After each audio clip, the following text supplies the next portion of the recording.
Hey everybody, it's LC here with Public Sci Outdoors. We are just getting ready for our first big game hunts of the year, and antelope will be first on the ticket. So we really are in preparation mode. We've got 2 weeks basically until opening of the season.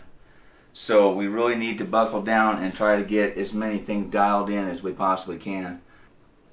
Tonight we wanted to kind of go over the arrow prepping and making sure that you have the perfect arrow when you get out in the fields.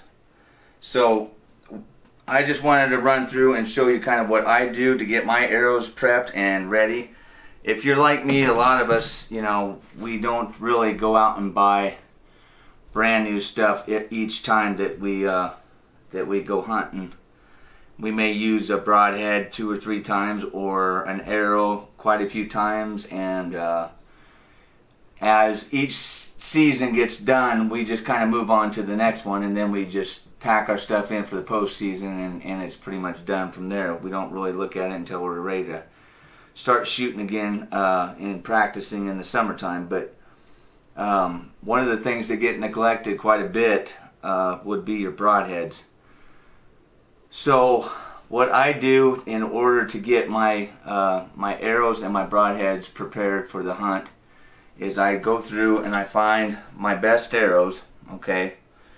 Try to get them all. If you're building your own arrows, this is easy to do because it happens as you're building the arrows. You're finding the spine, you're putting the flights on, you're putting everything together. You know exactly what those arrows are doing each time.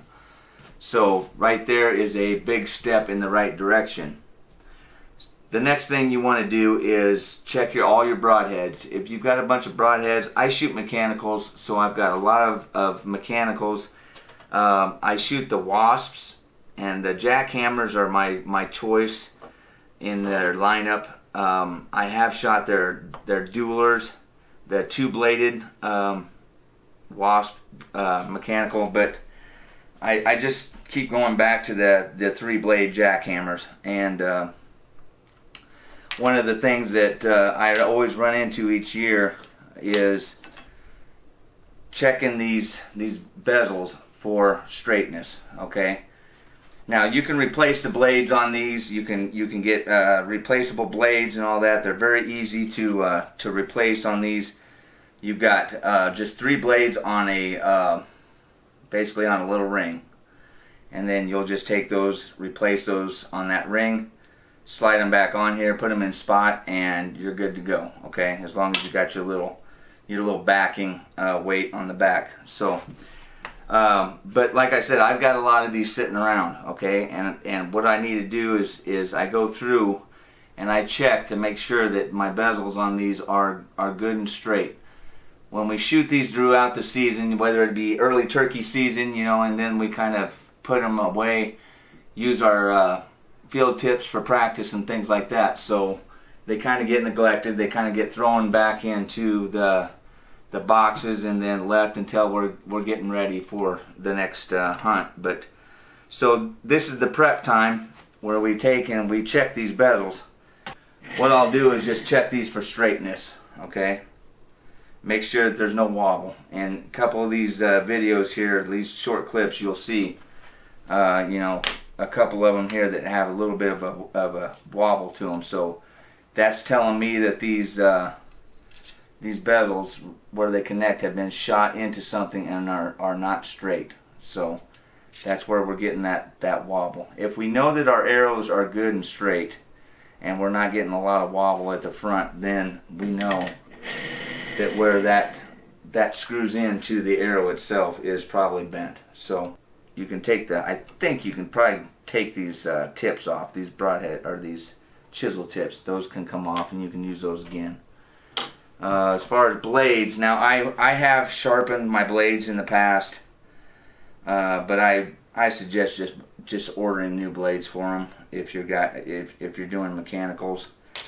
Otherwise, if you're doing fixed blades, obviously you want to get something that you can sharpen each time, and that you can put in some kind of box and have a set system where you know certain ones are good, and that's basically what we're doing here. So a little bit different of a setup for mechanical versus your fixed blades.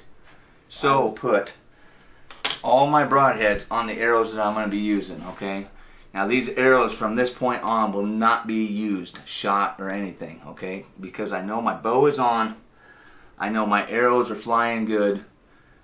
I have shot these mechanicals in the past, so I know when I put them on an arrow, they're flying good.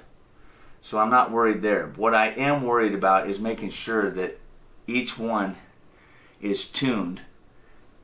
And I will go through and actually number. Okay, number each one of these 1 through 5, and I will literally I will spin test them, see which ones are my straightest.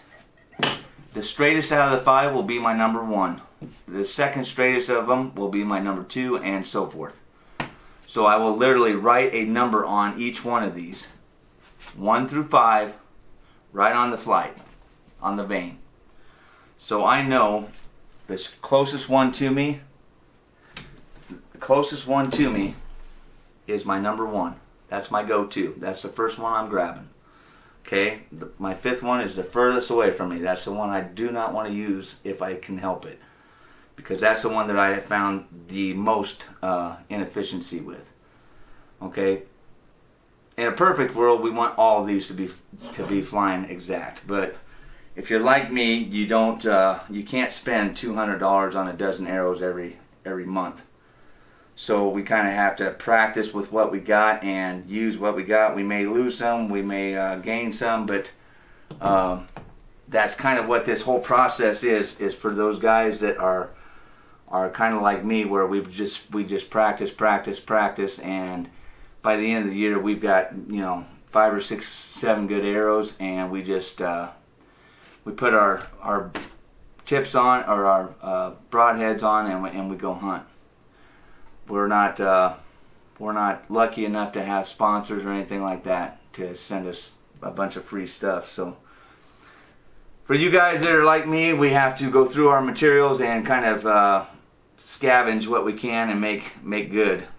That's kind of the key to bow hunting in my mind, is taking out all the factors that kind of mislead you and get your thought process going the wrong way.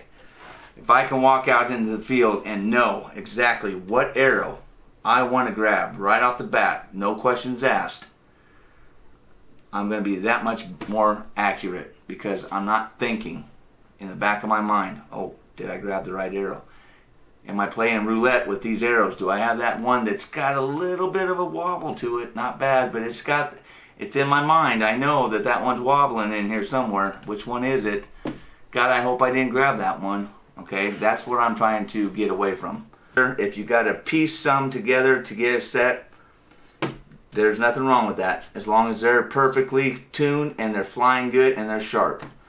Once you get to that point, you put them on the arrows, you spin test them, and you put numbers on each one of these, so you know exactly which one's going to be your number 1.